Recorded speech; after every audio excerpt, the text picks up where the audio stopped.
Le vrai faux tout de suite avec Géraldine Vosner et l'autosatisfecit ce matin de Maurice Leroy. Le député Nouveau Centre soutient François Fillon, dont il juge les valeurs compatibles avec celles de sa famille politique. La baisse du nombre de fonctionnaires est possible selon lui. D'ailleurs, dans son département du Loir-et-Cher, il donne l'exemple.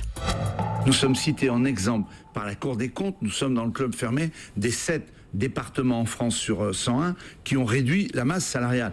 Le Loir-et-Cher serait donc l'un des seuls départements français à avoir réduit sa masse salariale. C'est ce qu'affirme Maurice Leroy. C'est vrai ou c'est faux ? C'est vrai. Et en 2015, Thomas, comme le salue la Cour des comptes, cette année-là, les dépenses de personnel ont baissé dans le département de Maurice Leroy de 0,39%. Un effort louable, mais quand même modeste. Après des années de hausse continue, elles avaient augmenté ces mêmes dépenses de 13% entre 2009 et 2013.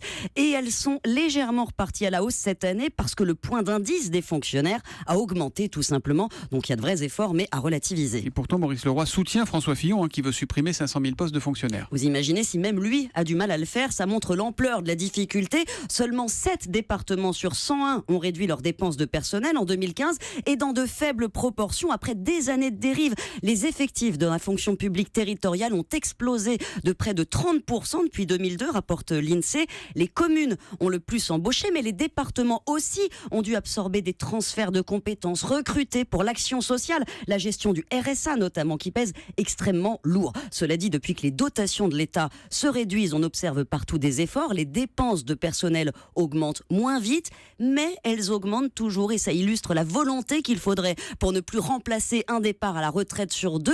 Les collectivités devraient fatalement faire des choix, repenser leur mission, même s'il existe des marges de progression dans des départements de taille comparable. Le nombre de fonctionnaires peut varier de 1 à 3. Merci beaucoup les experts et à demain.